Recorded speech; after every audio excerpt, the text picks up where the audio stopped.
Dear hopefuls, hello. I missed a week. Can you believe it? I think it's been over a year since I missed a week, but the silliest thing is that I had filmed a clip. I filmed a clip on the 2nd of April that I then totally forgot about, that I could have uploaded. So I'm going to show you that clip now because it is relevant to what we're talking about, so enjoy that and then I'll be back. Dear hopefuls, it's literally Tuesday and this might not be the full video that I end up uploading on Sunday, but I just had to come on here because I've just watched Sam's video about the 100. I saw the 100 in the thumbnail and I was already excited. I think I started watching the 100 in 2016, I think, maybe 2017, I'm not entirely sure, and I loved it. I was obsessed with it. I think it's such a cool concept and I loved a lot of the characters. It was just, I really enjoyed it. And then at whatever point I caught up, every time there was a new season, you know when there's like a year-long break and you totally forget about what happens? That kept happening to me every year a new season came out.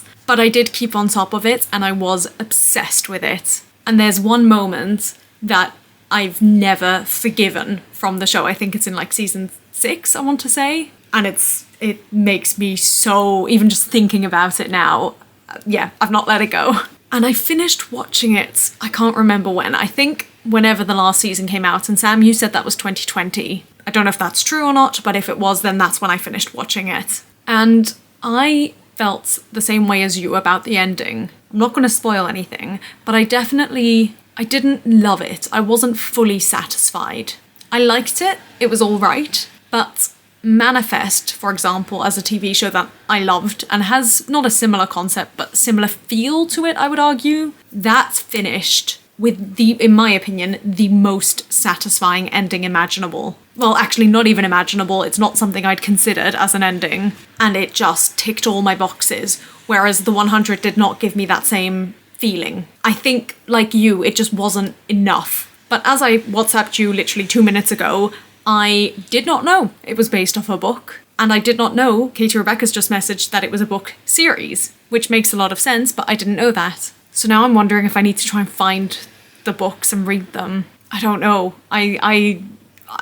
This feels like a blast from the past. Like it's been, what, 4 years, I think, since I've thought about this show. But at the time, the thing is, at the time it was a huge part of my life, I suppose. Like I was watching it and really invested and whatnot, but I didn't have anyone to share it with, really. There was one person who I did tap classes with who introduced me to it, so I shared it with her, but then I stopped doing tap classes and I wasn't in Australia anymore. And so I was loving this show, but totally on my own. Not even on like any social media did I see anything about it. And obviously like it did well enough to get 7 seasons, but somehow I just avoided all the fan base of it. I don't know. I think it's probably a largely American fan base, but again, I'm not sure. So the fact that you've now mentioned it has just, it's made me very excited. I'm gonna leave it here for now. I might add to this video, but I might not. So either way, enjoy, happy Sunday, and I'll see you hopefully next week, although I'm busy next week, so we shall see. Bye!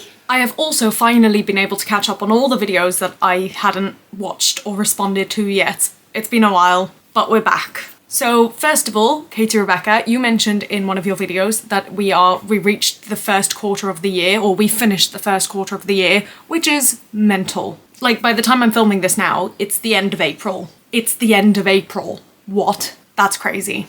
Also, you mentioned about rewatching The Big Bang Theory and Glee. I started watching The Big Bang Theory. I mean, I always watched it sort of when it was on TV, but never in order. And then I started watching it at one point and I got to, I think, episode 5 of season 1, and then I just never got any further.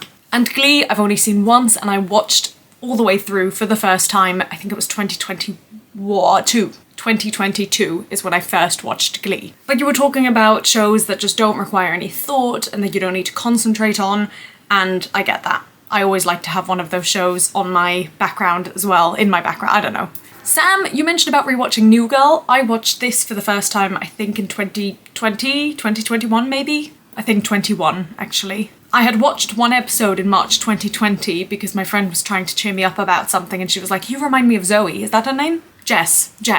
I think the actress's name is Zoe. But it's a good show. It's fun. It's light. You also said you never finish a series when it's sort of a background show, and I'm the total opposite. Like, obviously with the exception of Big Bang Theory, but I still think I'm gonna come back to it one day. I can't leave projects unfinished. That's why my scarf did end up getting finished after 6 years. I will forget about something for a long period of time, but I will always come back to it. I can't leave it unfinished. I also watched Two Broke Girls many years ago, I think back in like 2015 maybe. And I got quite far, but I never finished it, and it's always been on the back of my mind. One day I will finish it. And then you asked us what our background show of choice is, or a podcast or whatever. I tend to go for audiobooks, but they're not really background because I want to pay attention to them. Currently, I'm sort of half watching Shameless when I'm on my own, because obviously I'm watching all the Marvel stuff with my friend, but that's only when we're both available and it's not so much background. And I don't enjoy Shameless. I don't like Shameless, but again, I just have to finish it.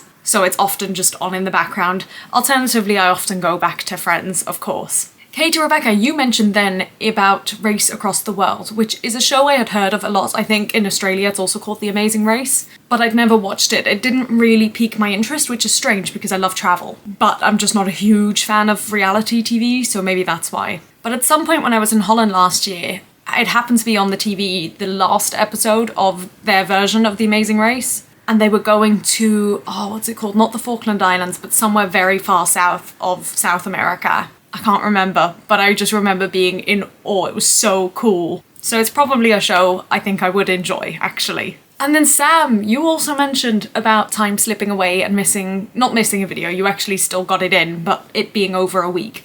And I feel the same way. It's just, where is the time going? And then KATIE-REBEKAH, I did just finish watching your last video from last night, and you mentioned about the 100, which I'm looking forward to for you to start watching. And I don't know if you mentioned anything else. I can't remember. I'm all caught up. Yay! Okay, that's where I'm gonna leave it for this week. Do I have one more week? I think I've got one more week where I can talk to you about TVs. I don't know why I said that. Anyway, goodbye. Happy Sunday. Hope you both or everyone has a good week. And I will see you next week, hopefully. Bye!